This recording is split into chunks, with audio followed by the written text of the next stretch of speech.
Hello, welcome. So, gonna try something a bit new on this channel, which is to do an analysis, kind of commentary on a documentary called "To the Brink of Eternity" by Adam Curtis.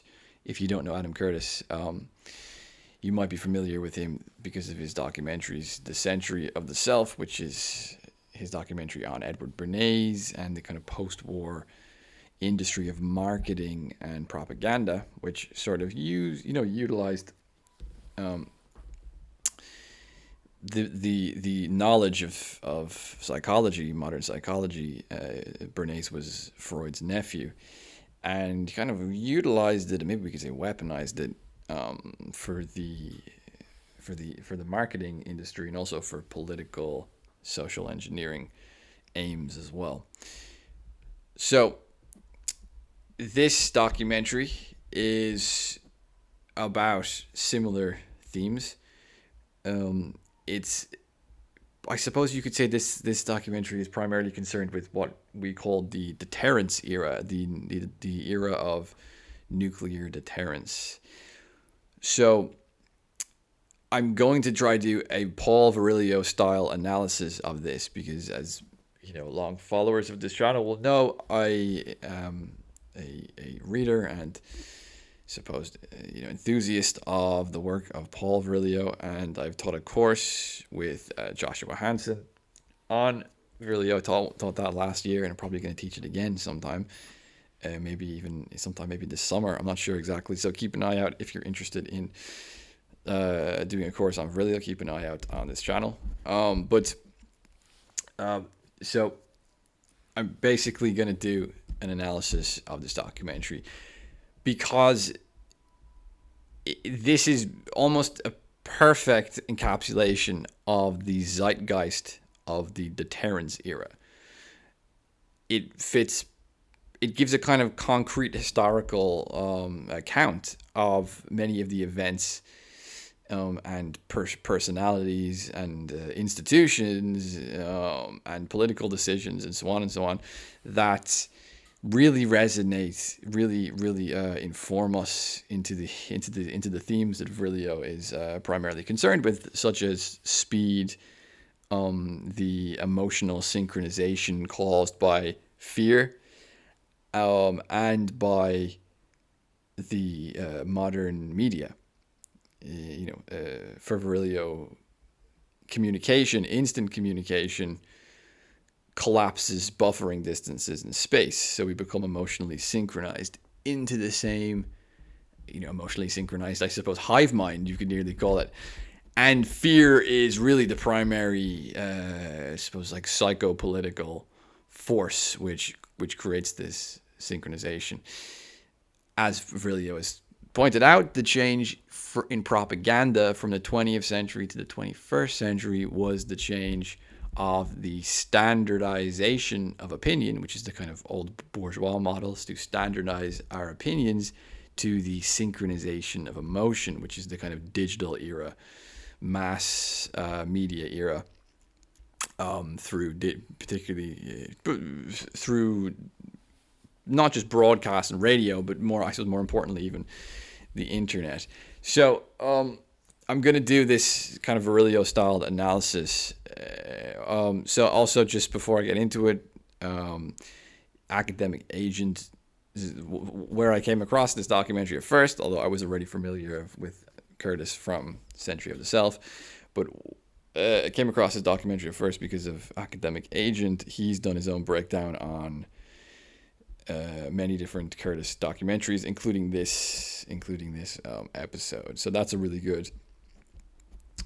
His analysis is pretty informative as usual, but I'm gonna try. I was watching his analysis of this, and I just couldn't help myself. I was like, okay, I have to do my own because as someone with one of the few people that has knowledge of Paul Virilio, who reads Paul Virilio, I just couldn't resist.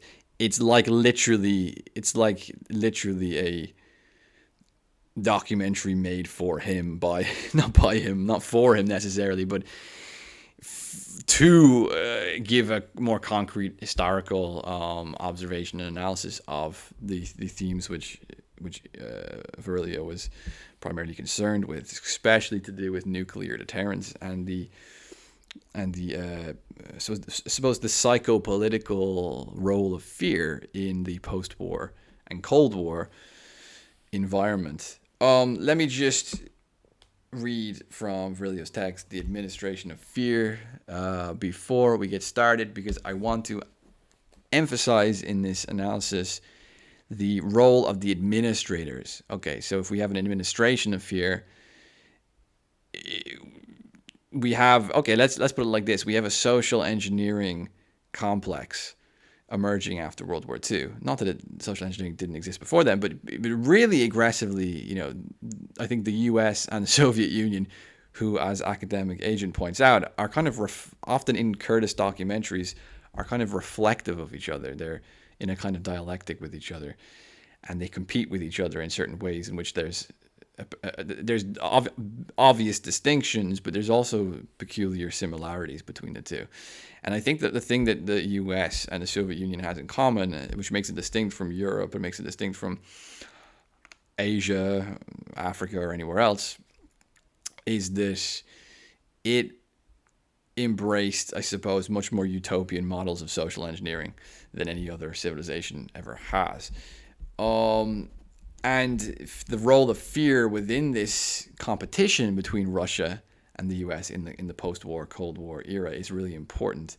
Of course, the sort of race to build as many nuclear weapons as possible sort of ends up with also a sort of civilizations which are kind of motivated by kind of emergency state responses to the threat of like total annihilation, the cosmic level destruction.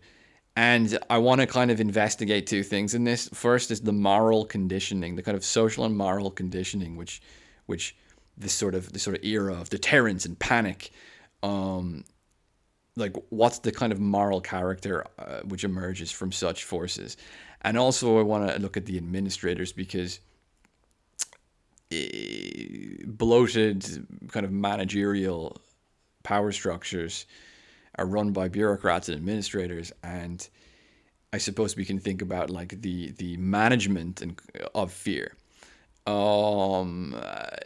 management of fear needs to be run and managed and manipulated and guided and so on and so forth. So like this documentary gives us insight into what these sorts of administrators, what they think, like what science and what technologies they use to do what they do, to sort of use fear in this way of social engineering and so forth. How do they justify what they do, and so on. These are the questions I want to raise in this little review. So I'm going to begin this just with a paragraph or two from Virilion himself in his text, The Administration of Fear. He was asked about the name, The Administration of Fear, like what's that about? And he says, it is important to understand that occupation is both physical and mental preoccupation. I use the expression administration of fear to refer to two things. First, that fear is now an environment. It is a surrounding, a world. It occupies and preoccupies us. Fear was once a phenomenon related to a localized, identifiable event that was limited to a certain time frame: wars, famines, epidemics. Today, the world itself is limited, saturated, reduced, restricting us to stressful claustrophobia, contagious stock crises, faceless terrorism, lightning pandemics, professional suicides. Fear is a world, panic as a whole. The administration of fear means that states are tempted to create policies for the orchestration and management of fear. Globalization has progressively eaten away at the traditional prerogatives of states, most notably to the welfare state, and they have to convince citizens that they can ensure their physical safety. A dual health and security ideology has been established, and it represents a real threat to democracy. That is a brief explanation of my choice. So that is a really good summary, I think, of the situation and the historical emergence of what we could call kind of powerful, large, bloated power structures that have new technologies and new means and new capacities of a kind of psycho-political management of huge demographics of people. We're not just talking about like, the church or something managing the sort of psychic spiritual existences of a small little town or something. You're talking about like, world populations who are all being synchronized into media ecosystems and of course security systems, which are there to sort of identify the threat of conflict and potentially nuclear conflict and so on. So the administrators, they use fear to they orchestrate, manage, and kind of guide fear as a tool of governance, rather than acting in a traditional sense, which is like, okay, well, there's something which is causing fear. How do we overcome it? How do we deal with it? In a more immediate sense. That's largely been replaced for an orchestration and management complex of fear as a kind of widespread emotion of modern civilizations. All right, so that's basically my little intro. Let's get started on the documentary. 3 seconds. 2 seconds. 1 second. Blast off.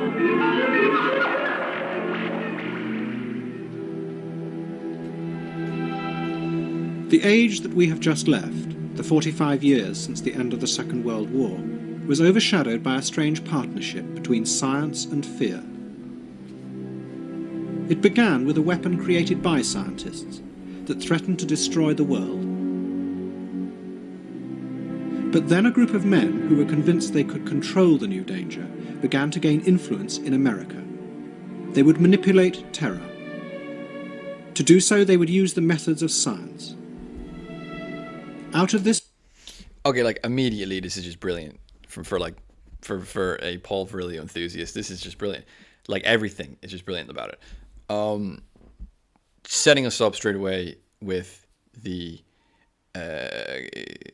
advent of nuclear weapons, and it creates a kind of world state of deterrence and panic, which creates the, I suppose, psychopolitical conditions for a new kind of governments in which science and technology is used to manage the emotions of a civilization, but particularly on the grounds of fear.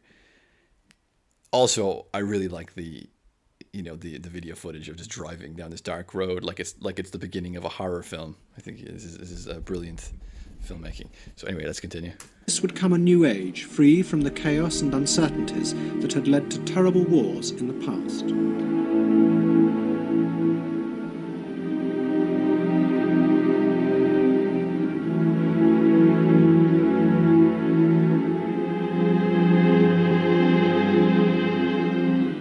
They believed, I think honestly at the beginning and fraudulently at the end, that they could create a better world and have control over this process of recreating the world through their science and their mathematics, because it all sounded so damn rational and so damn reasonable as to be unassailable. Stout. Fear. Fucking rationalists are gonna save us from everything.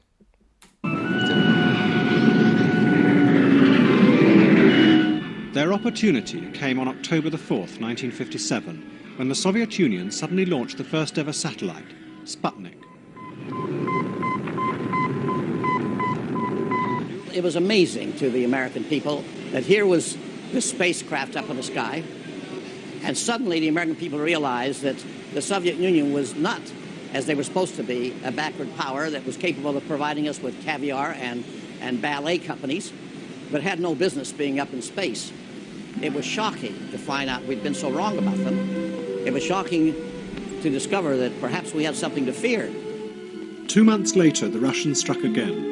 Sputnik 2 carried into space a dog called Laika. Change to Laika. As the Soviet Union flaunted its success, American politicians panicked. If Russia wins dominance of this completely new area, well, I think the consequences are fairly plain. Probable Soviet world domination. A sense of vulnerability swept America, for Laika could just as easily have been a nuclear warhead. To the military, it was a nightmare. Russia was their enemy, yet they had no idea how to defend themselves against this new weapon that might descend suddenly from outer space. So, I'm going to stop here because this is also a question of space. And this is another theme in Virilion, which is really important, is that the kind of widespread capacity, destructive capacity of modern weapons technologies, particularly nukes. But you can think of drones here as well. You know, being able to kill from a very long distance. It screws up the whole spatial structure of conflict. You know, so in a very traditional sense, you know, there would be a conflict between two different countries or two different kingdoms, two different groups or whatever. They would go to a battlefield and they would have a battle, and it would be quite limited to a certain place, and it would also be limited to a certain amount of time as well. I know, like a siege could last years, right? But generally things were limited to a certain space. The introduction of sort of high-speed weapons technologies, whether that's drones or whether that's nukes, it disturbs our kind of spatial understanding of, like, where is the battlefield and where is the civilian space. Everything becomes the battlefield, and at the same time, everything also becomes the civilian space, because that's the interesting paradox about the post-war era, is that, like, it's this era where you no longer have, like, military training camps in countries, you know, there's national service. You have a demilitarized society, this kind of post-war consumer society. So, like, everywhere is demilitarized. Everywhere is about kind of being a passive consumer. No one's a soldier or a warrior anymore. Everyone's this kind of passive consumer. Everywhere is a civilian space or a commercial space. But at the same time, because of nukes and drones, everywhere is also a battlefield. And this is something which Virilion is quite good at pointing out, which I think Curtis is picking up on here as well. But 3,000 miles away on the California coast, scientists believed they had the answers. They worked at the RAND Corporation. RAND stood for Research and Development. It was the first scientific think tank. RAND was... Okay, so these are the administrators, basically. When we're talking about who the administrators are, this is the first place we look at. Was funded by the Air Force, but staffed by young academics who believed the scientific method could help bring the Cold War back under America's control. Funded by the Air Force, but run by intellectuals. Okay, weird. We're here at RAND in Santa Monica, California, on the Pacific Ocean, where groups of engineers, scientists, mathematicians, political scientists all came together to begin working on problems originally of national defense and national security. The principal issue they were dealing with was trying to understand the future of American security in the nuclear age. It involved questions of technology. What would technology offer? How could it be harnessed to serve America's security? Science of the rigorous mathematical sort. The techniques that they were... So, what you're seeing here in Virilion terms is the transition of military affairs and defense being moved away from the kind of traditional model of the soldier and the general to a kind of expert-driven class of sort of kind of post-war, post-military security managers, right? So you also have this transition from defense, which is what it used to be called, to security. And this is something really I will point out, that you have a transition away from the statesman to the state apparatus. So a move away from, I suppose, individuals that have a high sense of duty and maybe a good level of experience for the conduct and decision making over collective concerns of defense, to kind of an expert class.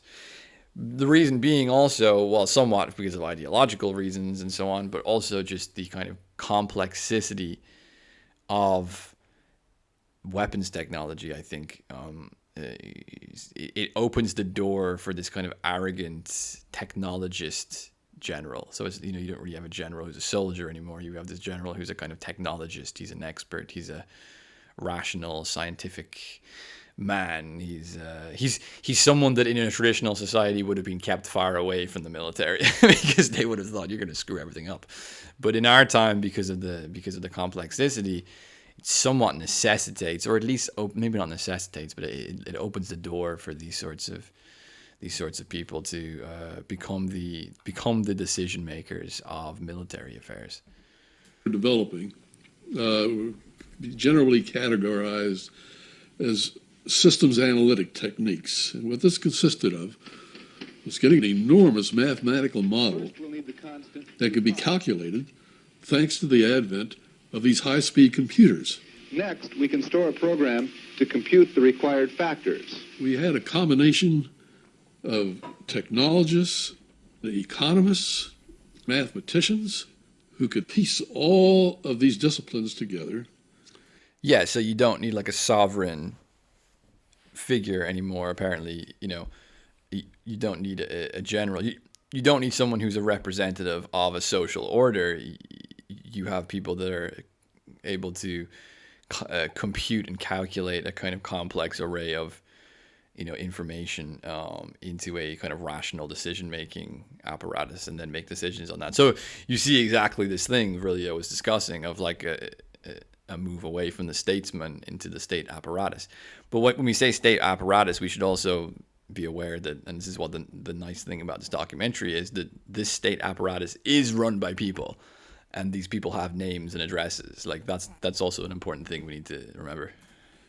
And feed their inputs into this huge, complex mathematical model. It meant that the world could be understood to a degree where it could be calculated and predicted. And that's what these systems analysts proceeded to do. To the scientists at RAND. Okay, going to stop again quickly there because I want to point out something else, which is that so Thomas Hobbes pointed out that the state of nature was distinct from a civil order based on a few conditions. And one of those conditions, he said, was that in a state of nature there's this constant predictive and preemptive activity. So you're always thinking, your enemy is going to kill you first, so you better kill him. You're always thinking in a way which is actually quite rational, kind of a kind of predictive, calculated rationality, which results in violent activity. The state of nature is stuck in this predictive mode, we could say. That's also something, I don't know, we should be aware of, because I think that these philosophers have these ideas, and then hundreds of years go by, and the weapons technology and the whole practical running and functioning of a society through industry, technology, and bureaucracy and so on, it changes so much that we like to forget that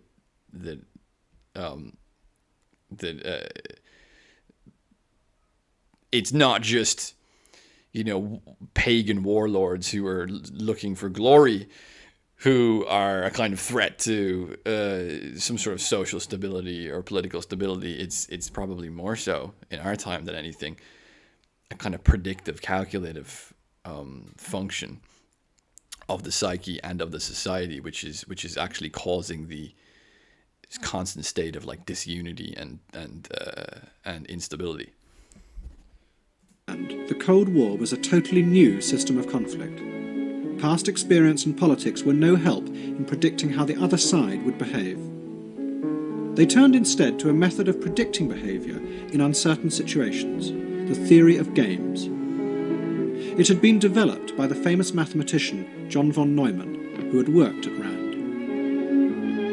In the 1920s in Berlin, he had watched poker games and seen how each player's strategy depended on what he thought the other side would rationally do. Von Neumann had shown how to give numerical values to the different choices and so decide on the best move. It was seen like a game. Okay, so what you're seeing here is basically like the understanding that an excessively predictive and calculated function can lead to conflict and cause instability and so forth. That old wisdom is being ignored, and the wisdom you're seeing in its place is, well, why don't we get like the best predictors? Why don't we get the best calculators? And then we can control everything, because if we have the best predicting capacities, then that will be the route to peace and security. But actually, it's the other way around. Like the predictive calculative function in a Hobbesian sense is the problem. In a sense, it's not that you can turn that off completely, and certainly not that you can get rid of that. You do need like that. It's a part of the human society and the human mind to have a predictive, calculated capacity. But when it's in charge, when it's the sovereign, when it's the leader of the psychic and social order, then you're in a world of shit, basically, which is exactly what's happening here. Game in which there were rational players and in which each side had certain information about the capabilities of the other side. The notion of Kriegspiel evolved at Rand, which was the game of chess in which you don't see the opponent's pieces. You have two chessboards, each complete, with a blind between them. And you have to presume from indirect information where the opponent's chess pieces are, and then make the best judgment you can to get more information. Rand's strategists studied every piece of information they could find about the Soviet Union. They even wrote their own operational code of the Politburo and commissioned the famous anthropologist Margaret Mead to study the Russian attitude to authority. From this came complex mathematical models that showed the Air Force the best possible moves. But in the process, the idea of the Cold War as a political conflict that could be resolved was fading away. It became instead a mechanical system in which all parts worked according to rational laws, and that included the enemy.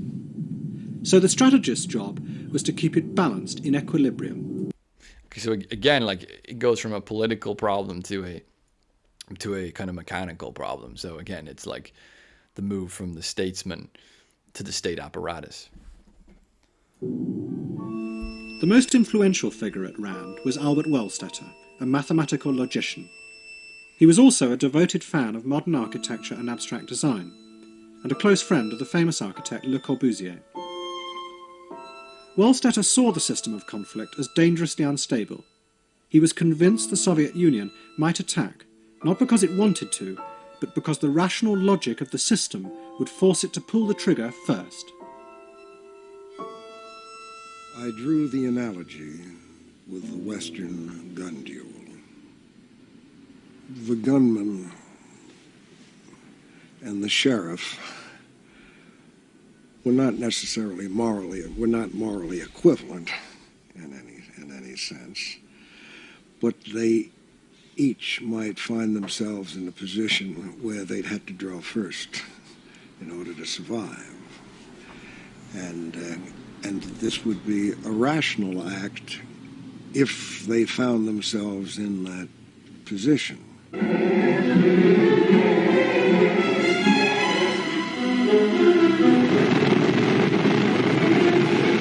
And So I wanted to design the posture where it would never made sense for an adversary in his own terms to attack.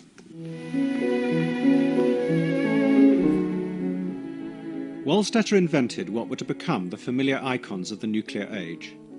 He proposed that hundreds of missiles should be protected in concrete silos underground. Fleets of bombers were to be in the air 24 hours a day, controlled by a system he designed called failsafe. The aim was to convince the Soviets that if they attacked, America would always have enough missiles left to destroy them in return. The Cold War would become safer by stabilizing what Wohlstetter called the delicate balance of terror. Brilliantly Virilion term. This is exactly, like, I don't know if Curtis read Virilion or not, but like I think you can come to these conclusions, you know, based on your own observation. You can come to the shared conclusions as Virilion did, if you look at this stuff, if an intelligent person looks at this stuff, honestly. But I wonder if he did read Virilion, because that right there is just like absolutely Virilion, the balance of terror. So what you're seeing again here is like, it's kind of the death of the political and the death of the diplomat, or the traditional military general, because you've got these kind of rationalists who are saying, okay, well, like, how do we predict the behavior of the Soviets? Well, if you create a balance of terror, that sort of economy of terror will create a predictive behavioral pattern which we can then sort of understand. So it's like, you can never really know what your enemy is going to do. So, but if you put them in a position where you create a certain emotional state for them in this situation, it's terror. You can turn them into the rational, predictive agents that you want them to behave like, basically. Like, so, and like, again, this is kind of the problem of economy, of economics as well. It's like, we have these ideas that people are these rational agents or whatever the theory of human beings is, and it doesn't make sense because people don't actually behave like that. So what you can do is, well, you can kind of create the conditions in which people do behave like that. So you create the conditions in which people conform to your theory of human nature.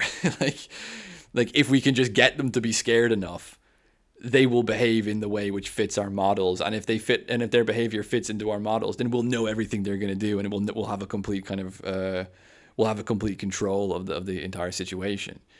So it's an interesting like kind of weird pattern where you're not like observing human nature kind of impartially. You're creating the people that fit your model of human nature, your theory of human nature, so that you can control dangerous situations and so forth. It's a strange kind of turn in the relationship, I think, between like the use of technology and weapons and social engineering in order to make people fit into your kind of philosophical model of what humans are. There are some instances where you may be ahead of us. For example, in the development of the thrust of your rockets for the investigation of outer space. There may be some instances, for example, color television, where we're ahead of you. But in order for both of us to benefit, as America's politicians, you've got your rockets, we've got our color television. I think that's quite a good. I don't know. It's quite a good kind of caricature of the American-Russian competition. The strategists exercised a restraining influence. They argued that the enemy was dangerous, but rational. It was not a satanic monster that had to be destroyed. We have the resources, intelligence, and courage to make the correct decisions.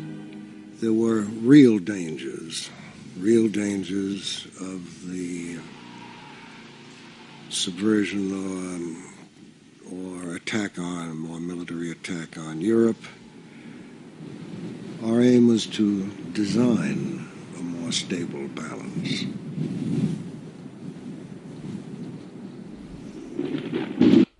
there's this wonderful, well, not wonderful, but wonderful if you're interested in this sort of in these sort of paradoxes and contradictions, revelation almost about the post-war era, which is that we're kind of trying to live out, especially in the West, like we're trying to live out this liberal dream of tolerance and rationality, and certain traits in human nature, human psychology, that Nietzsche would probably refer to as the last man. The kind of purely calculated self-preserver, the pure acquisitional pleasure seeker, the kind of petty, lowly aspect of ourselves, envious aspect of ourselves. That within this, the Deterrence era, you see this idea that kind of warlords and conquerors and devoted religious figures, these people are really irrational, and these people are really dangerous, and peace and prosperity is basically like the installation of purely rational, purely self-preserving psychologies and morals everywhere in the world. So if you can create this system of deterrence in which there's so much nuclear threat that if anyone steps a foot out of place, the world is going to be completely annihilated 10 times over, you kind of see how these weapons are not just there for defense. They're there to sort of condition, to create the conditions where only last men can never rule, because only people that are driven by this kind of herdish instinct of self-preservation and fear, and can never be motivated by anything beyond that, those are the only people that are going to be able to function in such a society where everyone's actions is constantly under the threat of kind of nuclear annihilation. So what I find, and that's the paradox of the post-war era, is to live out this dream of a kind of world order of purely rational, self-preserving economic agents or something like this, right? It's this world order of last men. You need to basically create the conditions to destroy the world. This is the sort of almost poetic irony behind it all, which is never really observed, and I think these documentaries kind of point to that a little bit, so that's nice.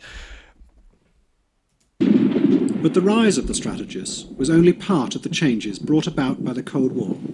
After Sputnik and the Cold War started, then they started developing all of these missiles. All of the companies would bid for them and build them, and they'd bring them out here and test them. From, the Patriot, 16 years, and it's been tested, still testing it. They're adding to it now to make it reach out further. Here is the cruise missile. It was here. That was the meanest looking one that I've ever seen.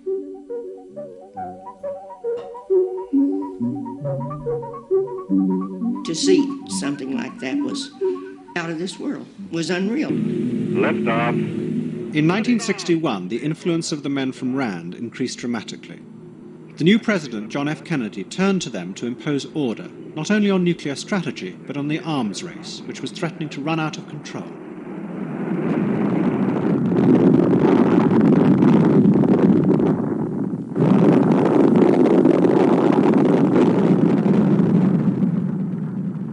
Kennedy was convinced the scientific method was the key to solving the problems of modern industrialized societies. I believe the Soviet Union is first in outer space. We may have made more shots, but the size of their rocket thrust and all the rest. You yourself said to Khrushchev, you may be ahead of us in rocket thrust, but we're ahead of you in color television. I think that color television is not as important as rocket thrust. I wanted to stop on that comment because I think that's quite funny. The color television is not as important as rocket thrust.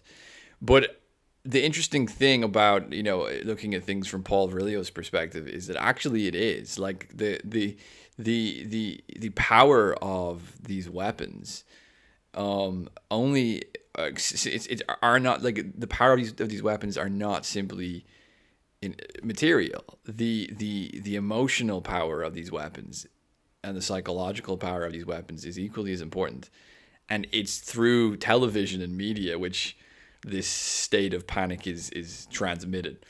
So actually, JFK is wrong there. Like, America's not stupid for emphasizing, the advancement of like color television over rockets, because these, in Virilion terms, these are the same thing. These are both expressions of a kind of weaponized infrastructure where technology is, more and more weaponized for the sake of social engineering or for the sake of just raw explosive destruction in a more material sense. But these two things cannot be understood separately. Like, they're part of the same kind of, I don't know, like historical technological substance or something like that. They're part of the same expression of that kind of deterrence era.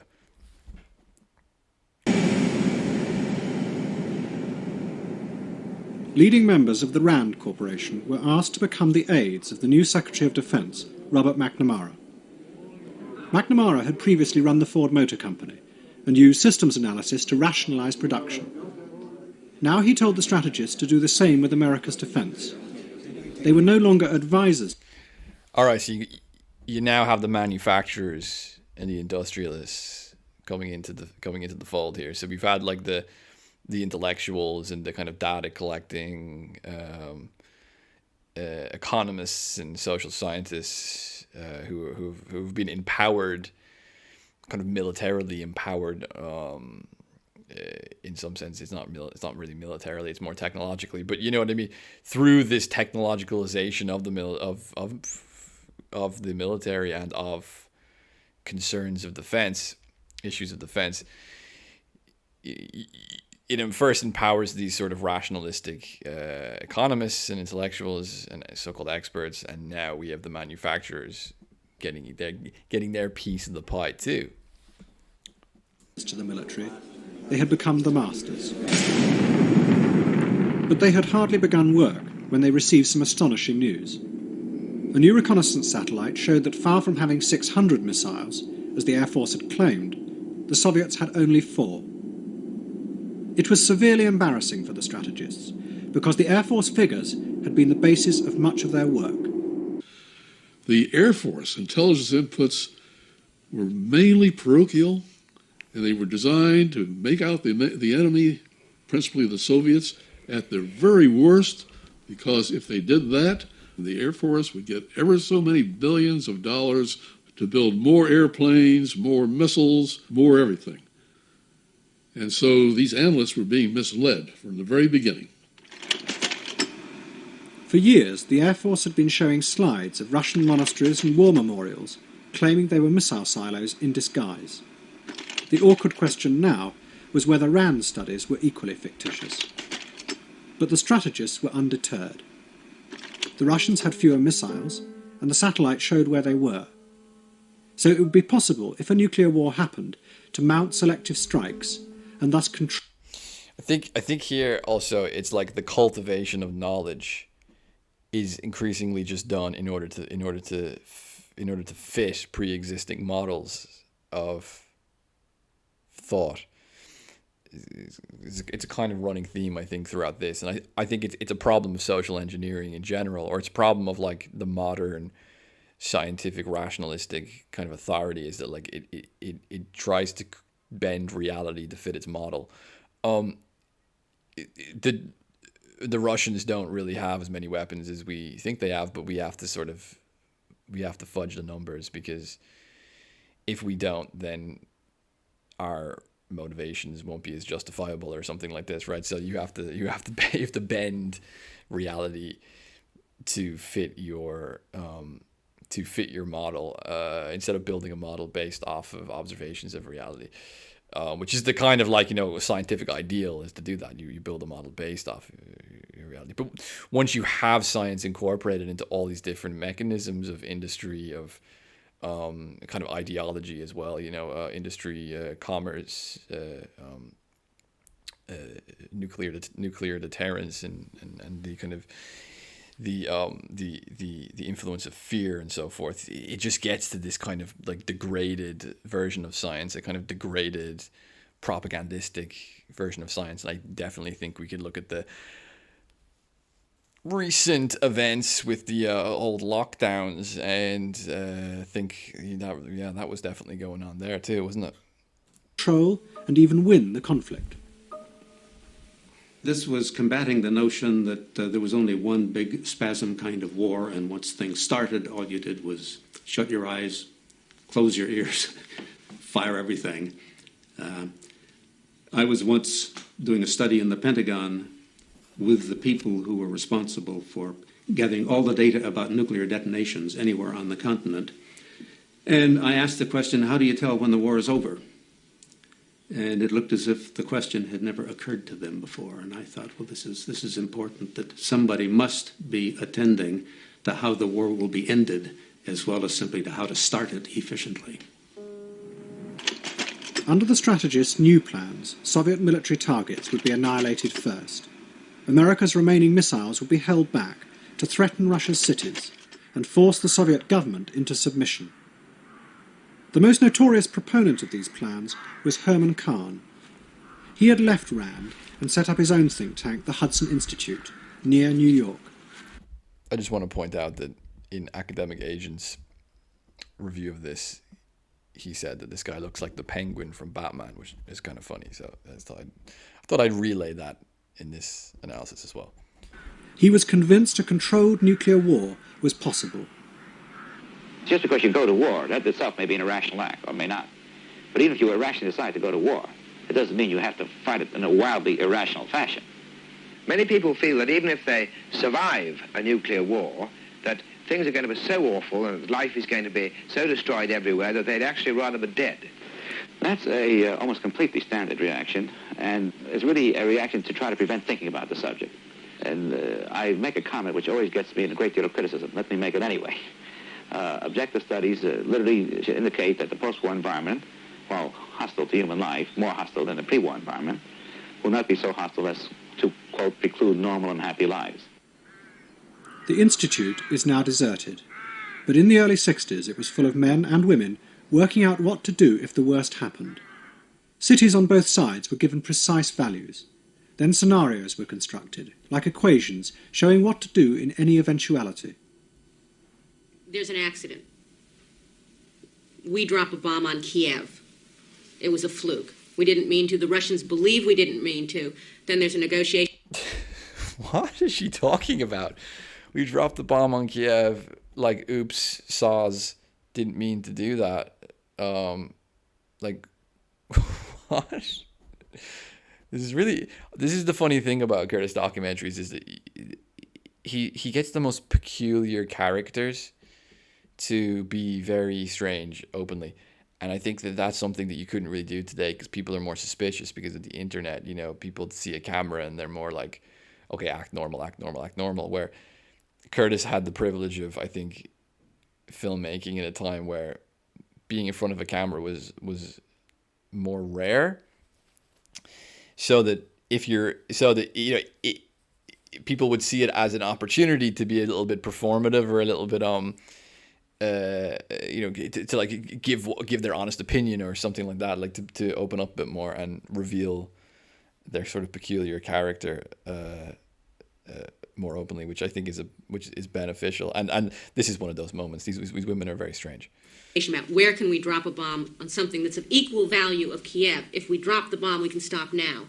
You know, if we destroy something equal, you've got a sort of a but status if you quo. escalate, if you go from our equivalent of Kiev to New York, our equivalent of Moscow.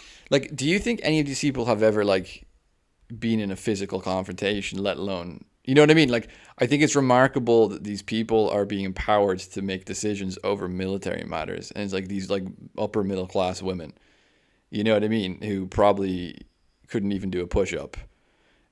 Like, I mean, it's absurd. Like, And I think, and this Penguin Man character, this like, quasi-autistic kind of overweight rationalist intellectual. It's like, it just like traditional societies would not take these people seriously as having any like valid opinion over like issues of war and peace. They just wouldn't. They were like, you're like what? You know what I mean? It's absolutely absurd that, like, how did this happen? How did people like this get, become influential, like through think tanks and research centers and industry and so forth and political NGOs. All this, like, I'm not saying I know how it happens practically, but it's remarkable on a moral level. And I think that this is to do with the deconstruction of the kind of masculine military character of societies. It's post-war era. Like only fascists, have a kind of traditional masculine sense of militarism and so forth.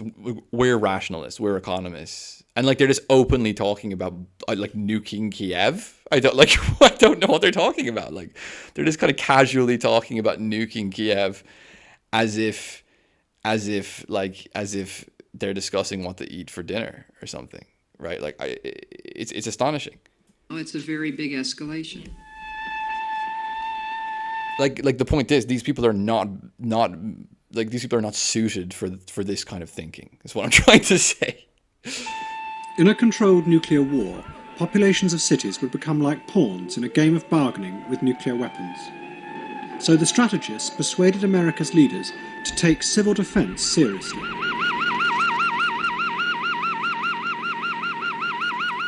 Now that we're convinced that Russia can deliver a devastating weapon here to the San Fernando Valley and that the majority of the radioactivity is short-lived, how can we protect ourselves against this particular hazard? We must have concentrated. Herman Kahn believed that America's cities would have to be evacuated. Who is he talking to? Who is this man? And like, who is he speaking to? Like this, you know what I mean? Like, is this not a concern for like a military office? He's like in a luxury retirement center talking to these people who look really uninterested in what he's saying about nuclear. Like it's strange. Like it's very peculiar that like these people are evolving themselves in these matters. Actually, it's very strange. Like, who are these people? Why are they in a garden? Why is that man in a sunbed wearing like they look like they're on their holidays or something? Like what's going on? Evacuated 2 or 3 times a decade as America played brinkmanship with the Soviet Union. Everyone and like, okay, I'm gonna point out. I know I'm stopping this a lot, but it's important stuff. Something I pointed out earlier is that like the militarization of the civilian world, the blurring of the boundaries between the battlefield and the civilian space, happens both ways. You have a kind of demilitarization of the military world. You have a kind of deconstruction of the military character and of the military general. And you have a kind of civilianization of military concerns, which sounds nice in a kind of democratic sentiment. And I think that, yeah, it's like, I don't think the military should be run by experts. I think they should be run by, I think I agree with that kind of democratic sentiment, that it should be accountable to kind of some sort of political entity of the nation or something like this, right? But you have a kind of strange sort of senile character being conditioned onto the military, like by involving people that, as I said before, would in a traditional society would be considered so badly suited for anything to do with issues of war and peace. By including them in this way, and it's not really including them. I suppose it's kind of it's the spread of a kind of propagandistic model of emotional synchronization of like, how do we all respond to the threat of nuclear weapons?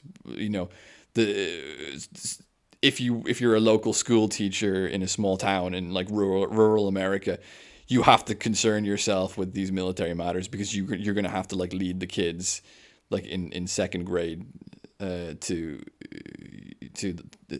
the bunker down the road or something. You know what I mean? Like there's a kind of a peculiar form of mass mobilization going on, very different to the early 20th century mass mobilization, but still a kind of weird form of mass mobilization that's happening here. Would have to be taught to think rationally about nuclear war. I can remember growing up having dinner table discussions about, let us assume something happens. We go down in our bomb shelter.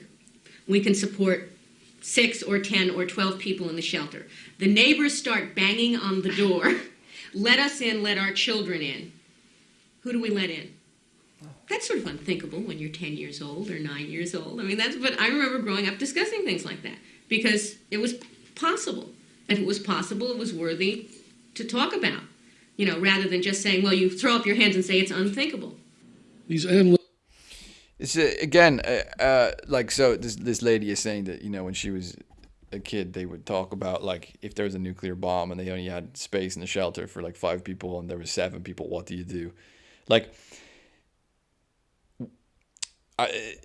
this is something we should note about the moral conditioning of the post-war era.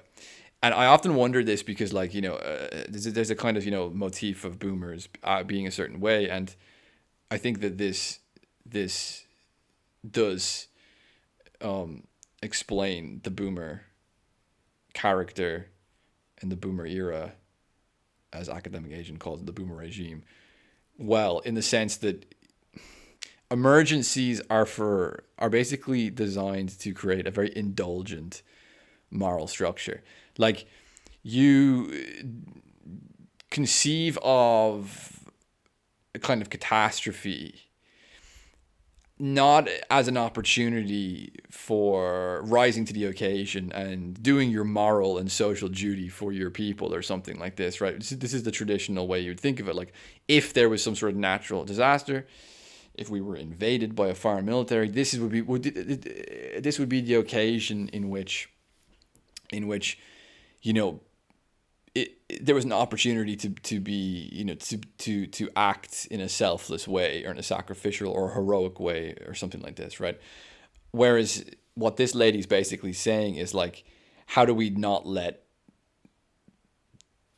all those people in our bunker? 'Cause we only got so much room, and, like, you know what I mean? We've got, like, chocolate ice cream stored up in here. I don't want them eating my chocolate ice cream, right? Like, I don't want them watching my television, right? Like, you have this sort of understanding of catastrophe as an excuse to basically lower the standards of, like, moral and social duty rather than to rise to the occasion and to meet those standards. And I think that's absolutely something that the boomer era, it's definitely one of the key pillars to the understanding the moral structure of the boomer era. Like, and I think, again, like, think of the lockdowns in 2020, 2021. It was just like this complete excuse to just be an absolute selfish, petty little twat. That's the relationship we have to catastrophe. It's just an excuse to be, like, excessively petty and greedy and selfish. Actually, it's not an opportunity for something more than that. That's the real shift in how we view catastrophes from before World War II and then after World War II. Were human beings. They were no ordinary human beings. They had more than a smattering of.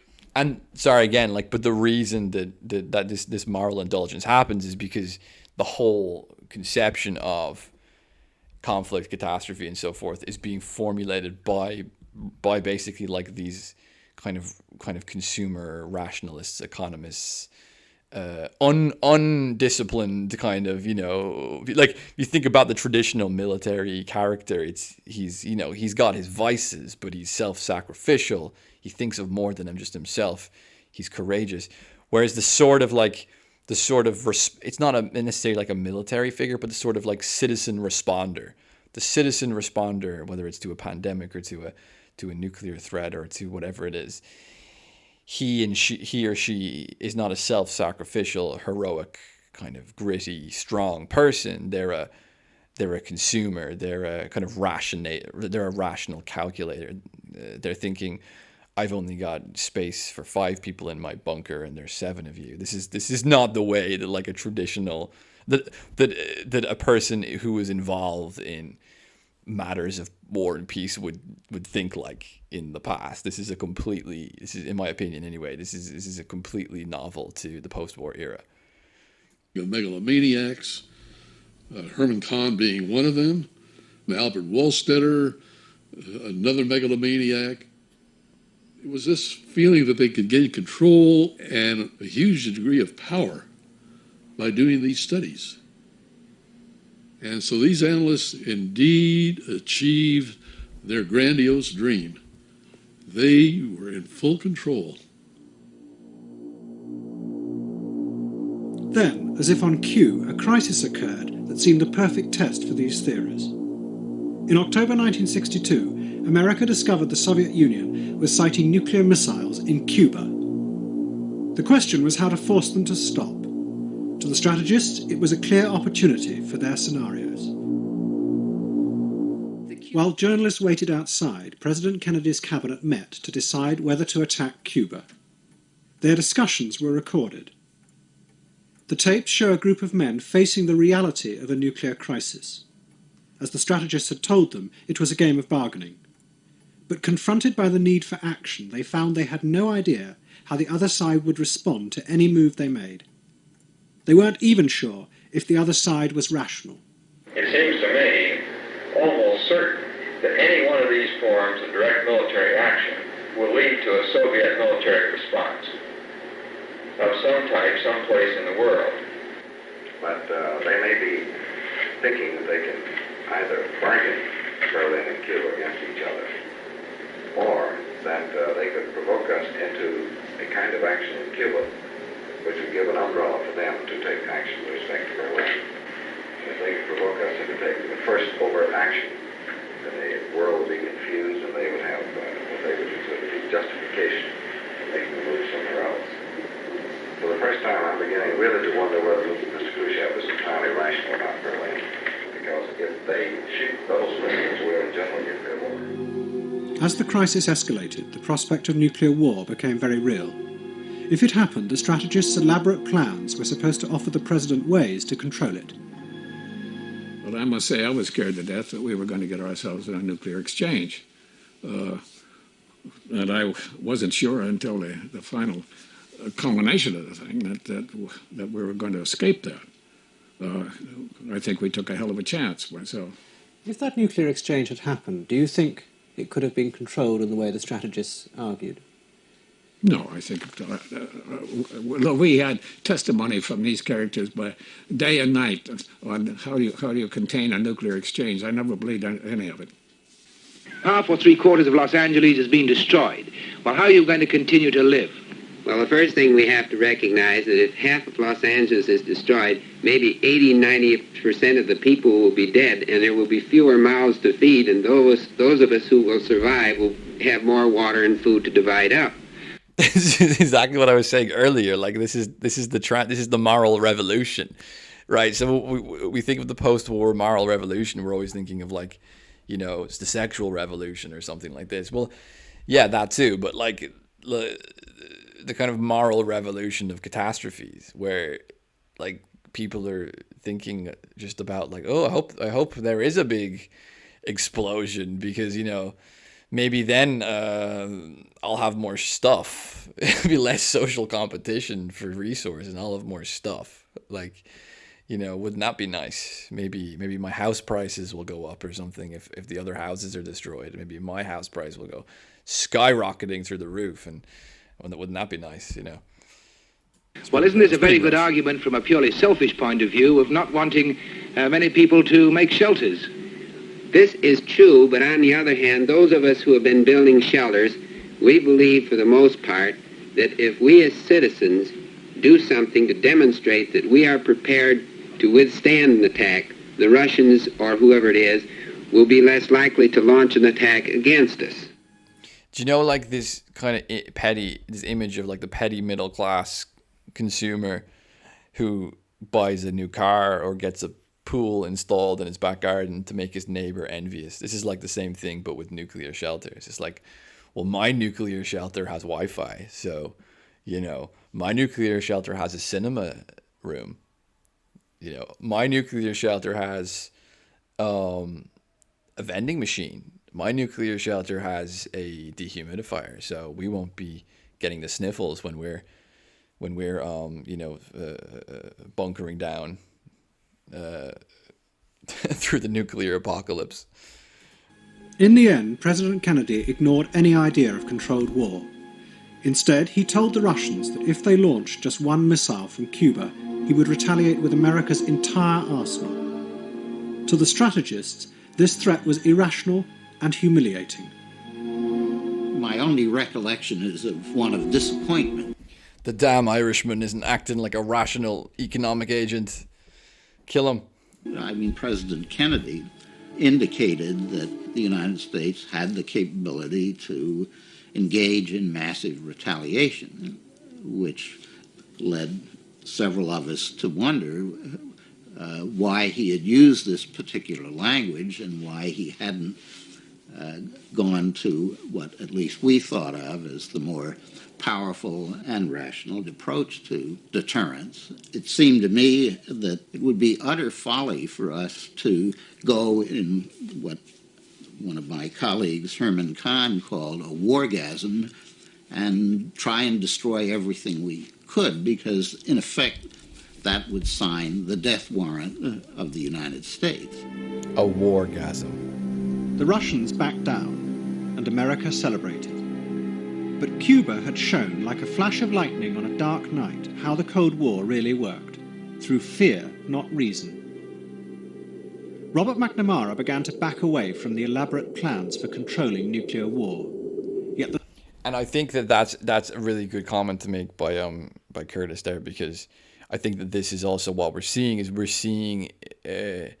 a move away from ideas where, you know, a good civilization and civilized people, social order is sort of grounded in reason.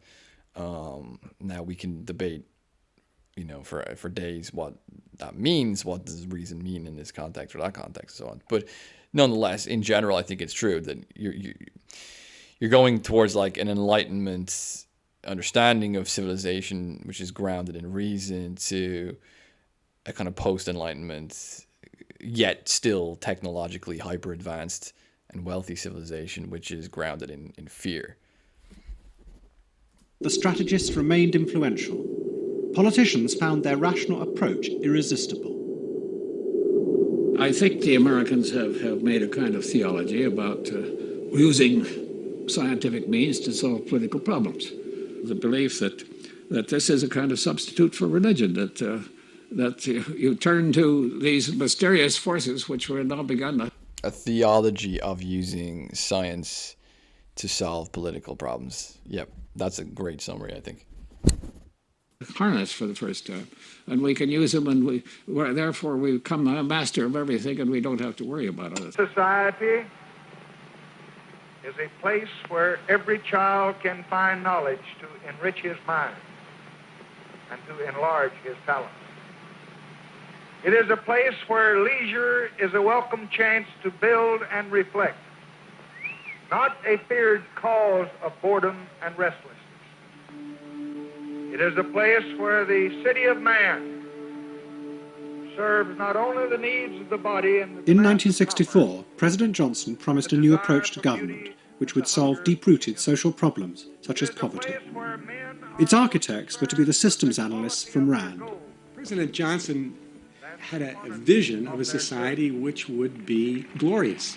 And he saw in the analytical strength, the rationality that was being applied in some of the military problems, an aid, a force that could be applied also in the civilian areas. And so we were apostles. We were apostles of rationality. We were to go out and apply those techniques and methods of thinking to civilian problems, to bring to bear systematic, rational thinking to them. And we believe that they were solvable problems. They were not insoluble. On the President's orders, many of the men who had gone from RAM to the Pentagon now moved on into other areas of government. They had become all-powerful courtiers in an age of reason. Their methods were being used to build a better world. All-powerful courtiers in an age of reason. I think that's a really good line. In America. As their power increased, so did their ambitions. Their techniques, they said, could even predict the future. Control, 20% probability. So yes, here's the unlikely event that became true, and I just go on through the others the same way. This is not a crap game. It's a serious game. Rolling the dice is Dr. Olaf Helmer of the RAND Corporation.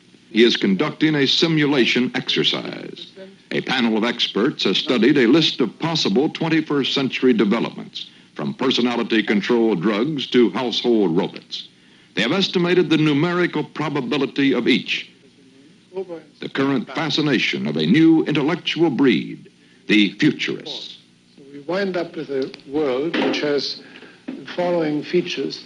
We have fertility control, 100-year lifespan, controlled thermonuclear power, continued automation, genetic control, man-machine symbiosis, household... Did he say genetic control? Let me rewind that. I don't want to go back too far. 2607. Let's go from here. So we wind up with a world which has the following features. We have fertility control, 100-year lifespan, controlled thermonuclear power, continued automation, genetic control, man-machine symbiosis. Yeah, he did. He said genetic control. Household robots, wideband communications, opinion control, and continued urbanization. I would guess in 100, and certainly less than 200 years. It's incredible, like, you know, the sort of vision which the kind of post-war era had of the future, which was everyone would have like a pool in their garden, and everyone would have like a robot maid that would do all their cooking and cleaning for them. That's the kind of nice, pleasant kind of middle class sensibilities and aesthetics. But then the darker side of it, of course, is like, you know, it's casually saying that we're going to have genetic control of the population. It's like, you know what I mean? But like it kind of says this alongside the other aspirations, which are like household, like robot maids and genetic control, the future. If things go at all well, 95% of the... I wanted to just point out as well, actually this is going to take a little bit to explain, but when those men were like rolling the dice there and they were doing all these calculations, mathematical calculations. So there's this something in ancient history which is relevant to this, and it's the Greek expedition towards the Athenian expedition into Sicily, which was a disaster and had most of their army was destroyed, and it was a big defeat. And Nicias, who was one of the commanders, kind of like basically the main commander really of that expedition, when the expedition was going really bad, he had an opportunity to basically just sail the military home from Sicily to Athens and just get out of there, because things were going terribly. The Spartans had gotten involved and they were starting to lose, and if they were stuck on the island, or if they were blockaded, if their navy was blockaded or destroyed, they'd be stuck on the island, and then they could all be killed or imprisoned or enslaved, and that's what happened to a lot of them. But there was this general called Nicias, and he was known to be a very rational man, and he was also a very superstitious man, and he would often refuse to make decisions or act if, you know, for example, certain signs were wrong. So I don't know, like signs with the stars, or signs with, I don't know, bird signs and all this kind of stuff, right? And he had this kind of old pagan superstition to him, and he was a general, and he basically postponed leaving Sicily by about a month because the moon was not right or something like this. There was some sort of cosmic or some sort of celestial sign which he took to be a bad omen, and he said, we can't leave now. So he postponed leaving for like a month, and because of that postponement, it's argued that it cost the military getting blockaded in to Sicily, and then many of them, including himself, getting killed. And Plutarch brings this up in his book, The Rise and Fall of Ancient Athens. And it's important because I think that, what's happening here is you have social and political leaders who are sort of outsourcing the responsibility for making a decision or for acting to something else, bird signs, celestial movements. You're sort of outsourcing. This would be at least a kind of psychological explanation of it. Like, you're outsourcing the sense of responsibility for making the decision, which is a difficult decision to make, to something else. It makes you feel like you're not really you're not the one who has the decision making power. Something else does, and you're just going to copy it. There's no one to copy. Like you're the leader. There's no one to give you orders. You're in charge of making decisions. So you kind of come up with your own kind of superstitious version of a leader. You say, "Oh, the moon is not right today, so we're not going to do this." I think they're doing the same thing with math here. You know what I mean? I think these men are incapable of really making decisions about anything, and they're coming up with a way to outsource that responsibility onto like some sort of mathematical model, which will just which doesn't really necessarily give you a good or a bad kind of choice selection apparatus. It might sometimes give you a good kind of choice selection framework, but even if it does, that's not the point. The point is not to make a good decision. The point is to defer that sense of responsibility, which must be difficult to have. You have a lot of power, and you kind of feel guilt for not making the right decision, or not doing with that power the best thing you should do. And I think that then there's an urge to outsource that decision making, and I think that that's exactly what's going on here as well. World's people were living at higher than the current American standards of living. Men will go from everywhere poor, everywhere in danger of hunger, starvation, to a life in which the technology largely insulates you from nature. But at the very moment when the men from Rand were promising America a utopia, their whole approach was about to meet its nemesis.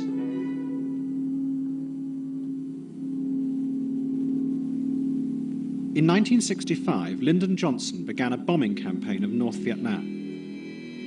The targets were chosen for their psychological value, pawns in a game of persuading the communists to withdraw from the South. It was inspired by the work of Rand's leading exponent of game theory, Thomas Schelling. It was a war in which we were attempting to intimidate an enemy into discontinuing what he was doing, in which it was believed that if you made it painful enough for the North Vietnamese, they would call off their campaign. So I think there may have been plenty in my writings that people thought applied to this kind of war, because this was a vicious, violent bargaining process. And the effort was to convince the other side that we could tolerate more pain and damage than they could. But the communists did not.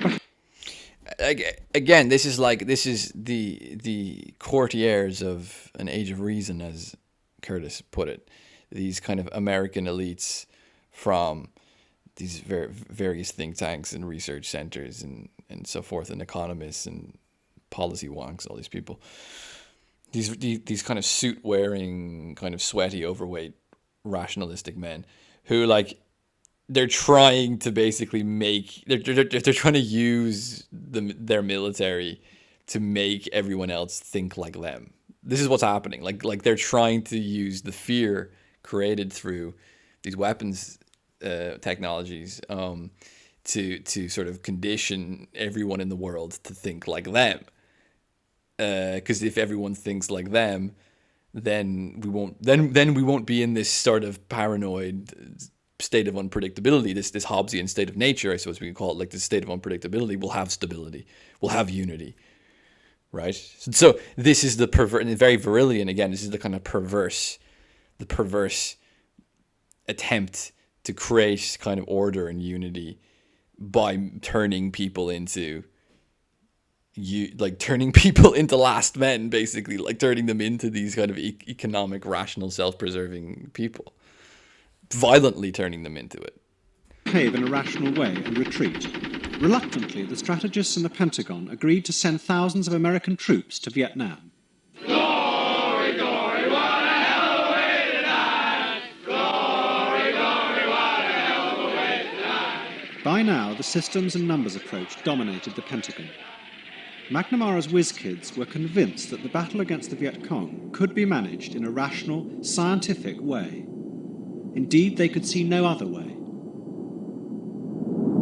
The problem with the Vietnam War was that it was not a war for territory. What American policymakers needed, what the Pentagon needed, was some way of how do you tell if we're winning or not? In the absence of being able to take Hanoi or something like that, they had to find other indicators. And what came out of that was a whole array of statistics. It ranged from the body count down to number of missions flown, tonnage of bombs dropped, number of enemy structures destroyed, tonnage of food captured from the enemy. This is a chart that was used by one of the think tanks. Well, this is because occupying Hanoi or wherever else isn't the point. Like, the point isn't to as you were saying, the point isn't to gain territory or something like this. The point is to turn the world into you. The point is to turn the world into rationalistic economic last men. That's what's the point. That's what the point is. Like, so wherever that doesn't exist, or wherever there's a contradiction to that, you use like the threat of you use the fear created through the threat of using your kind of excessively overpowered weapons technology against them. And I think you saw the exact same thing happen with the so-called war on terror in the Middle East. It's like the using of terror by NATO in order to try condition the crazy Muslims, with their religious impulses and so forth, into being these kind of rationalistic last men who would just be content with buying coffee in Starbucks and watching Friends or something, right? Like, this is the point. Like, it's terrifying, and it's a terrifying reality to think, God, that's the point. It's easier just to think, oh, well, they want more territory or they want more resources or something, right? And of course, like, there is that too, but like, there is this other this deeply ideological side to it all, which is much darker, I think, than that. To demonstrate how to neutralize an enemy village, showing a flow of how action can be taken to neutralize enemy force. Is this village loyal to the belligerent? Consider the next village. Is this village loyal to the opponent? No. Based on reliable information, what does this village perceive as its major problem? It's almost like a game of Monopoly, isn't it? To Mr. Mac. Just to relay a joke from Academic Agent's stream on this, because I thought it was really funny. He said, I wonder if Genghis Khan had a flowchart. McNamara and his brain trust of whiz kids, this was probably equal to the U.S. Constitution. It was the ultimate document. If one thinks of political and military aggression, I will tell you, for example, that long sessions that we used to have on Vietnam, when McNamara would be urging a certain measure, and the president would say, well, Bob, what do you think the chances of success are? Oh, he would say, I think it's 55% and 45% failure. And I would speak up and say, Bob, are you sure it isn't 47% and 42%? This was a frame of mind. And nothing was ever expressed except in quantitative terms as far as McNamara was concerned, and he spoke for the whole Defense Department. Let me give you an example of the way the numbers worked. I happened to be on a patrol in late spring, early summer of 1967, where we observed a Vietnamese national some hundreds of meters away from us, running away from us. And standard procedure at that time was you could fire on anybody running away from you.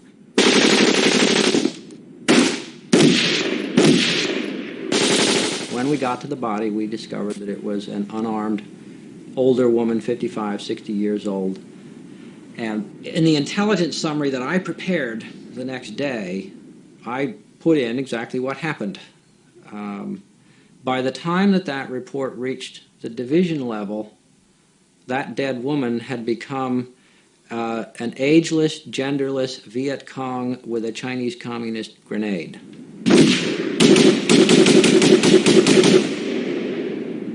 And these numbers, these reports, these statistics directly obscured the reality and presented a picture that was 180 degrees removed from reality. And yet when you take all those numbers and dump them in the Pentagon, those guys sit there and they count up the numbers and they can go, we're winning. That's like, that's basically like black magic for bureaucrats, isn't it? Like you alter reality, not just for fun or for fantasy, but like to indulge in like very unjustifiable moral actions, and you sort of filter that reality through a certain mechanism in which it kind of symbolically mutilates the truth about it and facilitates the further functioning of that like immoral behavior. It's like I think that's a good definition of like witchcraft or something, right? 1867, Robert McNamara resigned in failure. Before he went, he made a speech in Montreal. He ended it by asking, "Who is man? Is he a rational animal? If he is, then the goals can be achieved. But if he isn't, then there is little point in making the effort."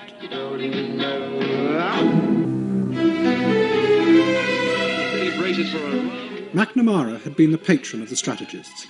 Without him, much of their power disappeared. They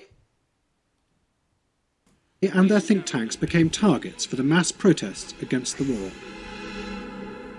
Hundreds of people protested, and oh no, it's the housewife department of the Rand Corporation. They're back.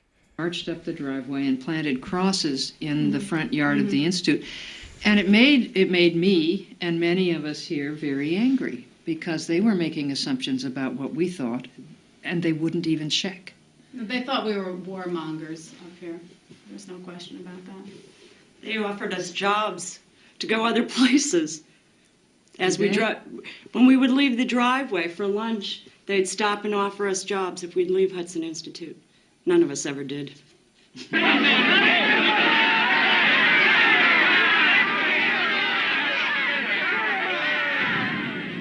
I wonder what jobs they offered them.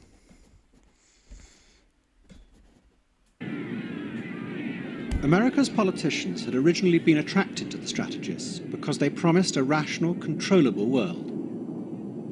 But in Vietnam, their methods had been used to create a fiction. The scientific approach had been corrupted to preserve the politicians' power.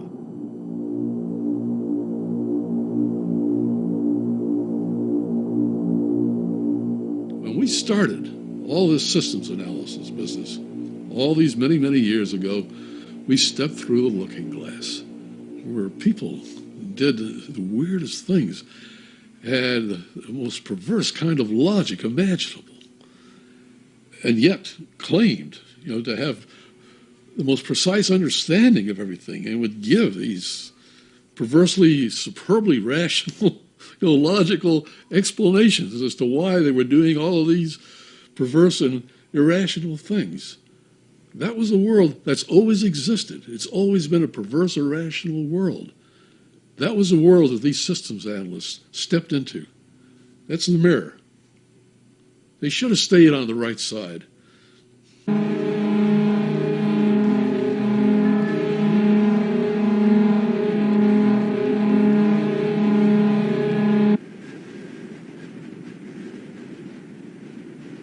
What they left behind was mad, mutual assured destruction. a giant system of nuclear defence with the two sides locked together, watching each other for the slightest move. But by the mid-70s, it seemed to have become an end in itself. We are part of the Aerospace Defense Command. We want to maintain surveillance of all these satellites to continually know where they are, and also to determine if a new satellite is up there. Why is that information required? Well, you got me. The system of... Oh my God. He has no idea. Like, he's no idea. But that's the standard. That's the standard for these institutions, I think. There's mindless people who don't question what they're doing at all. I think that they're selected on the basis of that. Like, that's who has success in these institutions, is you're just mindless. Like, you just observe, camera A, click button 2, 3, 4. You don't think. Deterrence had begun as rational. It now seemed a dangerous trap. If either side decided to attack, it would mean the end of the world. Then a politician came to power who believed that this was just what the Soviets were about to do. Ladies and gentlemen, the next president of the United States of America, Ronald Reagan! In 1980, on the campaign trail, Reagan came face to face with the delicate balance of terror. He visited NORAD, the North American Air Defense Command, to see what they did. And he went and they showed him all these magnificent warning systems. And then he said, after you get the first warning, what do you do? And they said, well, we follow these incoming missiles a little further and keep track of them better. And then he said, what do you do? And they said, well, we follow them further and keep track of them better. And he kept asking, and the answer he wanted to hear was, and finally we shoot them down. But they never got to that, because in fact there was no missile defense. We had missile warning, but we had no missile defense. I just want to show the cover of one of Virilion's texts called City of Panic, which is this. Because I love this cover because it's so good. Because he's French, it's Eiffel Tower, and it's supposed to, he's often critical of the French regime, and he's just commentary on the French regime and stuff. But it's interesting. It's interesting use of the Eiffel Tower because when you look at that at first, you don't even realize it's an Eiffel Tower. You think it's like a kind of satellite tower, like like a communication tower of sorts, right? You think it's a communication tower, and like the lightning coming out of the tower is it's very gothic and very kind of horror-esque, and just some of the aesthetics in this documentary remind me of that because you see, I think, a lot of the infrastructure that's being built around this time, based around kind of missile defense and security, operating as this indefinite kind of flickering alert system, which is just signaling fear, endlessly signaling panic, nonstop, everywhere it goes. And I think that that's the kind of perverse thing about this deterrence era, is that it's as I was saying before with the quote from Administration of Fear, that fear used to be attached to an object or an event, a kind of temporally and spatially clear object or event. Think of it like a wild animal attacks you. You know the danger is the animal or something for you. A foreign army invades you. You know what it is. It's the army. Like this deterrence era and the use of the kind of infrastructure and the communicational infrastructure of the media as well, turning this into an alert system, a kind of constant signaling of alert, where it's no longer attached to it's no longer communicating the knowledge of or signaling or referring to a concrete threat. It's a kind of signaling of a threat completely detached from an actual threat. It's like a communicative conditioning, which is going on here. And this part I don't think is like deliberate or social engineering necessarily. I think that it's kind of the machine taking over in a sense. That the machine demands that we sort of constantly look out for threats, but we no longer really have any sort of will or capacity to actually overcome or handle the threat. It's just a kind of pointless, endless system of kind of psychological conditioning, almost, I would say. And he thought, like a lot of people thought, that that's kind of... I'll give you a concrete example. Like, so a few months back, I left my phone in a friend's car, so I didn't have a phone, because I only have a mobile phone, and I don't have like a house phone. So I went down to the local, just there's like a pay telephone, like a street telephone, you know, just down the road from me. So I went down to that and I put in like, you know, €2 coin, and it felt like I was in the 80s or something. It was kind of funny, but like phone was phoning my friend to say, hey, is my phone in your car or whatever. And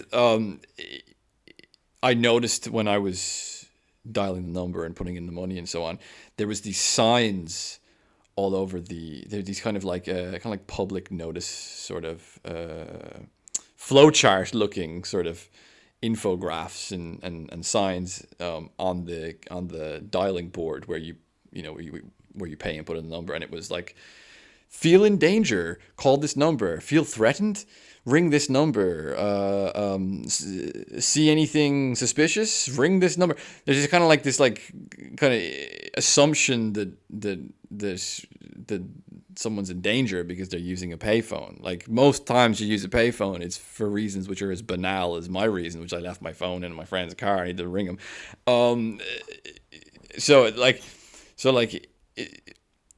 There's this kind of relationship, I think, that we develop to communication technology. If we think about the technology we have, especially the internet. I mean, the internet was a technology which was made by the military, and it was made for communication reasons, to do with security and defense and so on. That we're using this communication infrastructure for for all sorts of reasons, banal social reasons, economic reasons, entertainment, and so on and so forth. But the infrastructure was created originally through the conditions of deterrence. This was the original infrastructural sort of logic to these communication technologies. And I think that you sort of realize that sometimes when you watch a documentary like this, or you see this sort of kind of ethic of using the communication technology as if it's there to alert somebody of a danger. This is the kind of standardized kind of ethical conditioning, I think, which this technology has sort of attempted to condition us with, to see it as an expression of a kind of panic reflex, and to constantly be in a state of alerting people of danger. Everyone's alerting each other of danger all the time. My analogy here I use in the Virilion course is like, if you imagine like a herd of animals, like wildebeest or something, right, in the safari, and one of them sees a lion, and it starts signaling to the other animals that there's a threat, and it starts, I don't know, like banging its feet off the ground or making some sort of noise or flickering its ears.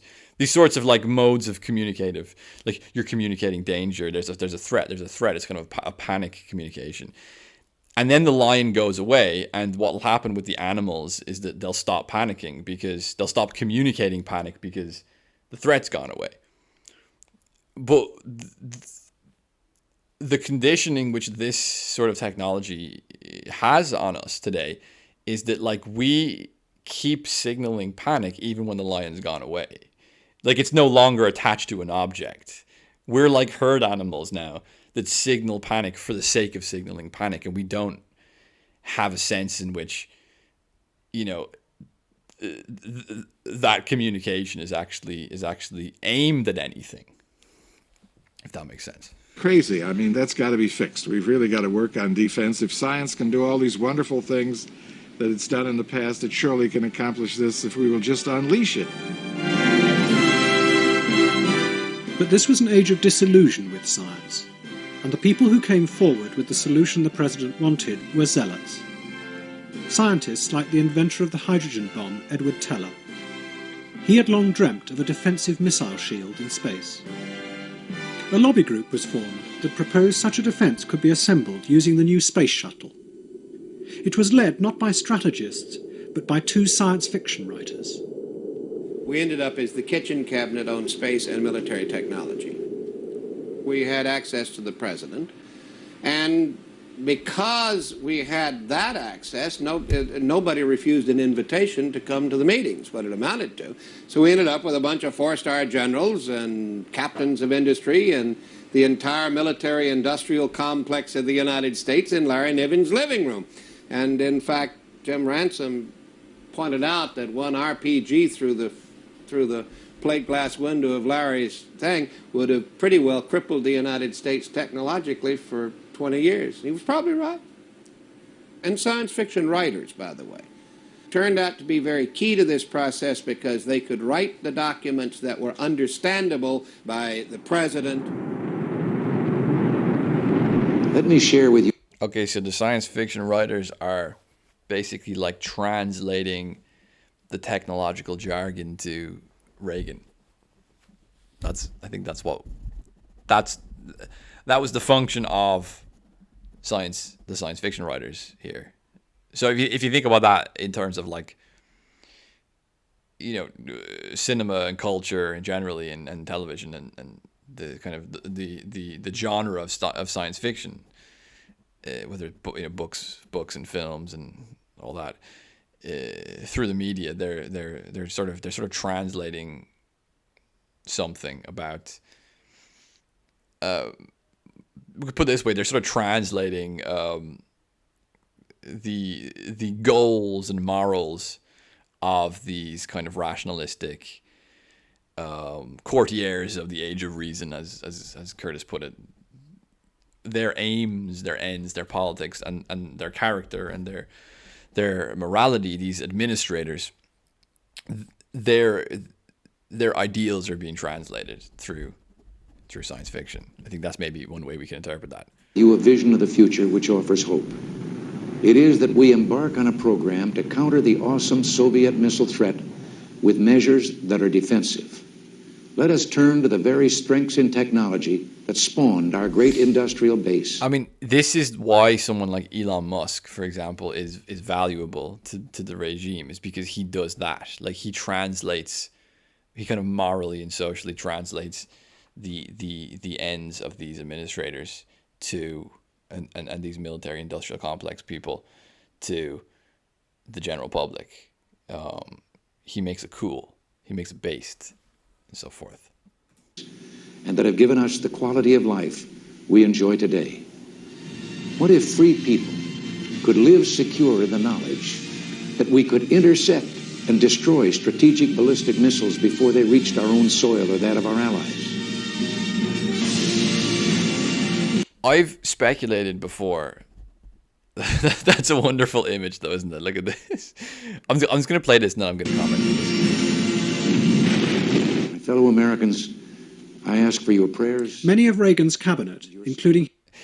Okay, so I've speculated before that the use of sort of weapons technologies like this and these communication technologies to create a kind of hyper-insulated and hyper-protected form of civilized life where any threat to that social order coming from the outside, I mean, there's still internal threats, of course, but like any external threat to that political order, that social body and that political and social body and order, it is guaranteed complete insulation. And not just insulation, but like cosmic insulation. Because if you can literally say, if you hurt us at all, we're going to blow the entire world up 100 times over. Like that's what the deterrence era does. If you have a huge nuclear stockpile and you can basically say to any external threat, you can say if you threaten us at all, if you attack us at all, if you disturb us at all, we will destroy the entire world 100 times over. Like that level of insulatory power, I think, is potentially quite a damaging thing to a society in the long run, because it's almost like a womb. You know what I mean? It's almost got this kind of like, you know, this kind of utopianism of returning to like perfect harmony and peace and warmth and protection. There's a kind of utero theme to it, that these weapons technologists can create like a giant womb. They can turn a civilization into a giant womb. It's completely protected from external intrusions or threats. It's a very perverse womb though, because it's simultaneously like potentially world destroying womb. It's peculiar, of course, but I think that there is something to that. His Secretary of State had had no advance warning of this proposal. As they watched in the White House that night, they quickly discovered this was not going to be a magic escape from the cycle of terror, just another twist. During dinner, I happened to sit next to the then Secretary of State, George Shultz. He said, "Is it possible to put a laser up in the sky with sufficient power to knock out a Russian ICBM?" And I said, "Yes, it is possible." Well, he said, "Doesn't that really make a tremendous difference?" I said, "Not necessarily. If I were the Russians, I would be thinking about carrying a mirror, and you shine your high-powered light at me that can destroy me, and you'll get it back in your face. Well, then, it's no good. What you're saying, this is an offense versus defense battle that has always gone on. For every offensive weapon, there's a defense, and then when there's a defense, there's an offense that beats the defense, and this goes on into infinity, and this is just some more of the same."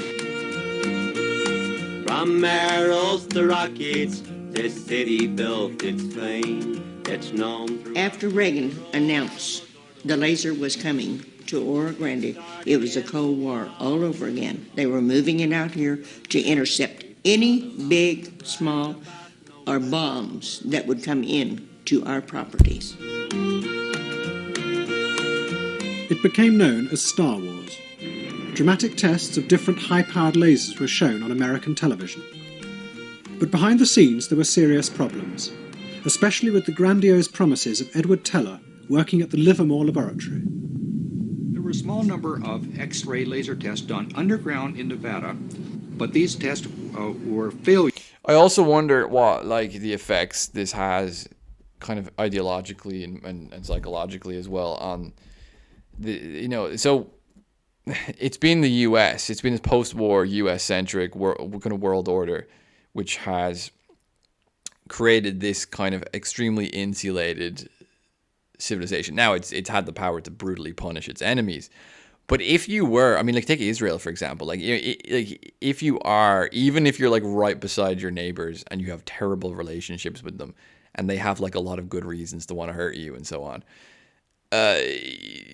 you know, like if you're in this technological weapons defense kind of womb, as it's kind of analogy I was using earlier of a womb, you can do whatever you want and you don't need to be reasonable at all because you're protected. Like you're kind of indulged. You're totally protected from any sort of retaliation that may have happened in previous times when you just, you know, like if you push people far enough in a certain way, like you were going to have a retaliation. It was inevitable. You just couldn't get away with treating your neighbors a certain way. There was some sort of inevitable flow of kind of retaliation. I mean, if you think of the Crusades, for example, it was like, you know, the stupidity of killing all those civilians in Jerusalem when the Christians first took it.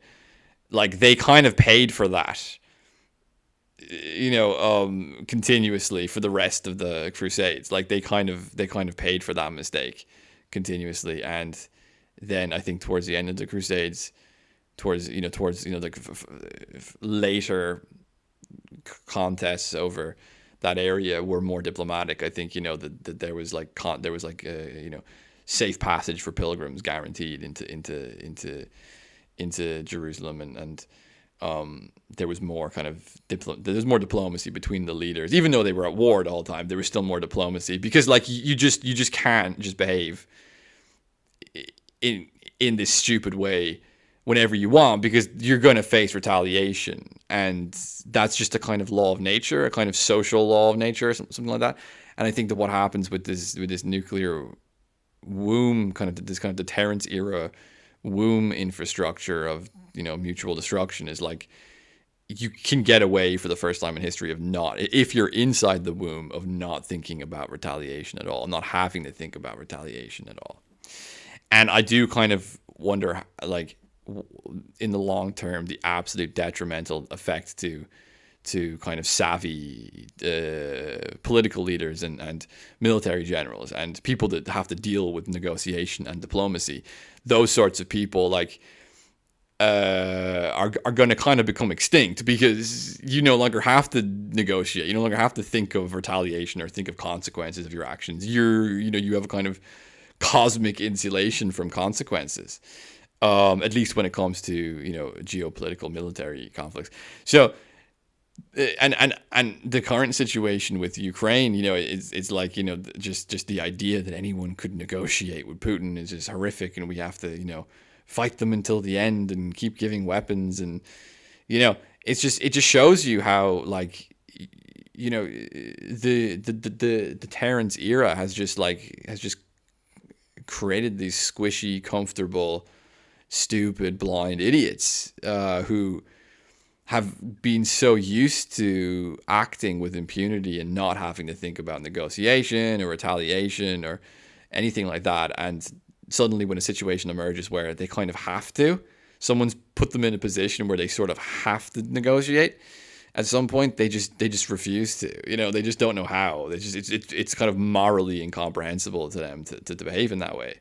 And I wonder if this is why. It's because of the deterrence infrastructure has made that virtue of negotiation and diplomacy sort of impossible to function. As weapons. There's no way could this thing have been made into a weapon for use in space. In that sense, they were failures. Yet, in spite of this, Edward Teller wrote glowing letters to high government officials under President Reagan. This X-ray laser is a remarkable invention.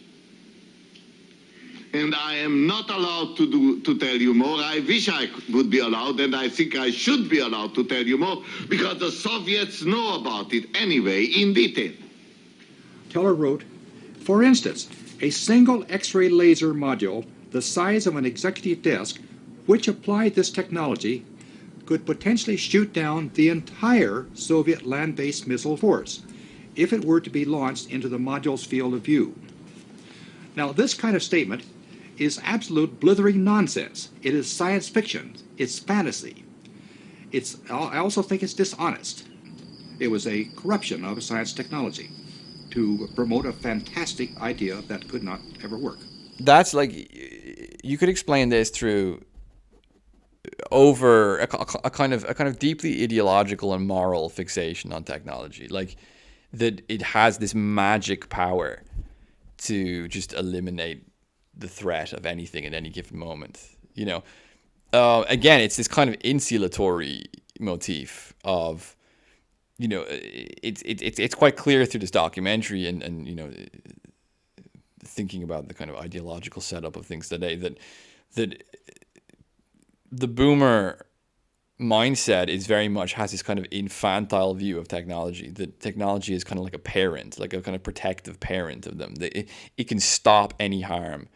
It has this like magic godlike ability to just fix the world in a way in which creates this sort of utopian state of like pure peace, pure security, pure comfort,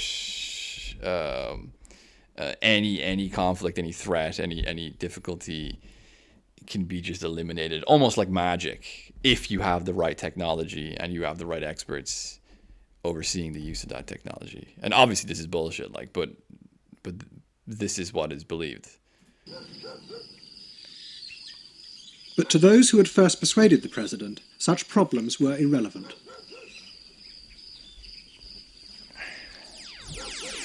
Yeah, blow him away. Just kill him, As it became apparent that the Soviet Union was close to collapse, they claimed that all along the idea had really been to bankrupt the evil empire. I love these little machines. Got it! Son of a gun. It worked. You know, we were putting together a we. I wonder if like the drone operators to drop those bombs on people in like Afghanistan behave like that when they're doing it. if they kind of act like they're playing a video game, I wonder. It's obviously that like a pretty dark thought. I shouldn't be laughing at that, but you know, it is consistent to the kind of character of technological leadership that we're seeing in this documentary, basically. Used all the rational analysis we could to put together a strategy to bring down the evil empire, and we did it. It happened. 5, 4, 3, 2, 1. We literally took a set of scientific concepts, turned them into a policy, got it adopted, and used it to bring about, in my judgment, one of the key events of the 20th century. Science did that. It brought down the evil empire. Challenger now heading downrange. Science has destroyed evil. This is the basic statement here. Science has destroyed evil. There were many reasons why the Soviet Union finally collapsed, but few people would count Star Wars among them. For 40 years, the world had been frozen by the two superpowers locked in conflict. The men from RAND had seen this as a system simple enough to control with the methods of science.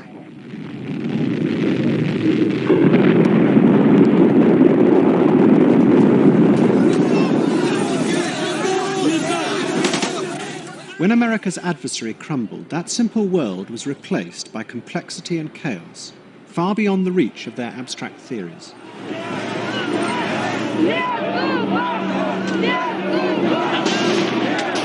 We here at RAND believe that the last 40 years, the period from the end of World War II until 1989, was really a very unique period in history. Most of the history of Europe or of the world has involved shifting balances of power and constant warfare, whereas the last 40 years, the balance of power was fairly rigidly frozen. And now we're seeing the balance of power is going to now become more complex the way it was before in the 18th century and 17th century.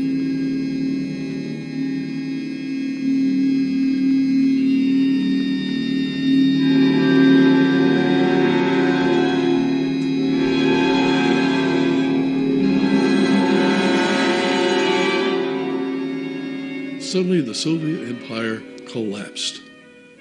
What had kept me going through all these many, many years of professional activity disappeared. There was no enemy. We've returned to what we never left. Human normalcy. And we're going to be in for more surprises. I don't know what. We're going to be in for more wars. Of what kind? Of what magnitude? I don't know. The strategists were part of an age that believed political problems could be solved by the application of knowledge. Their success in preventing Armageddon seemed proof that it worked. But they were lucky enough to inhabit a world that was simple, frozen by the deadlock between the superpowers. That odd moment in history is over, and with it has gone the optimistic faith that the world was being changed for the better. We are about to take off on the highway of tomorrow. Stand by.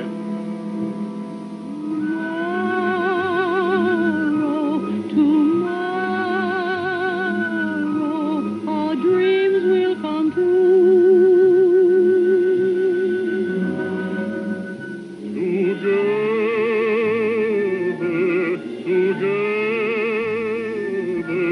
we'll make the world new.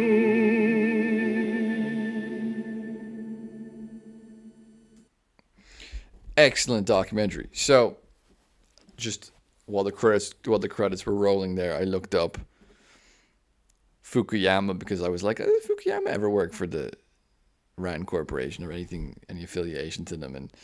And yeah, he's returned to the board of trustees of RAND Corporation in 2021. So yeah, this is kind of interesting side fact, because I think that what I really wanted to kind of draw on here with this idea of the kind of post-war American elite as these administrators of this deterrence era, and therefore kind of administrators of fear, was the kind of a attempt to condition the world into behaving in a way which would fit certain liberal models of kind of rational economic self-interest calculation and so on. Create a perfectly predictable world for ideological reasons, just to turn the world into something which you think is assumably like better, or in Fukuyama's terms is an expression of the end of history, of the highest point of human social reality is achieved here on terms of conditioning people through kind of a cosmic level of fear, of total, kind of almost world destruction. And what's interesting is that, like, I think that if you look at the political and social reality of our time, not just in other places, but even in the West itself, you see this deep discontent with this kind of liberal or post-war order. And I think that's because you can't really create an acceptable order merely through fear, right? You can't really, it's not like if it works, it only works in the short term. It's not going to give you long-term civilizational stability. It's not a model for long-term civilizational stability, because one of two things are going to happen. The human spirit will sort of push back to a certain extent and will say, okay, well, look, we'd actually rather risk total annihilation than live under the constant threat of annihilation.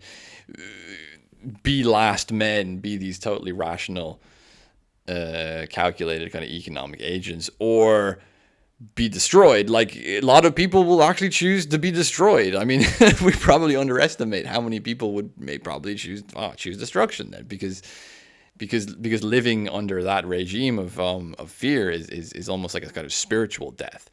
It's kind of moral and spiritual death, and it's not true that everyone will inevitably and universally choose material life over spiritual life. It's not necessarily true at all.